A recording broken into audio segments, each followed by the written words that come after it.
Честный отзыв про отдых в Абхазии. Смотреть там не на что, никому не рекомендую туда ехать. Мы были там в начале мая, 9 мая. Там местные жители решили хорошенько отметить этот праздник и зажмурили своего гражданина. Люди скандальные на рынке, если ты подходишь, там стоит ценник, ты подходишь что-то купить, они быстро убирают ценник, говорят цену гораздо выше. Если ты говоришь, что ты видел этот ценник и этому возмущаешься, они устраивают скандал. Конкретно за нами бежали люди, из-за этого обзывали разными словами. Это просто ужасно. На моих глазах бежали также за девушкой. Девушка шла с пляжа в сарафане со спящим ребенком на руках. За ней бежали, оскорбляли ее, обзывали ее.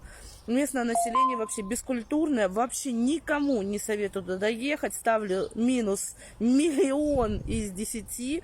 В Абхазию больше ни ногой.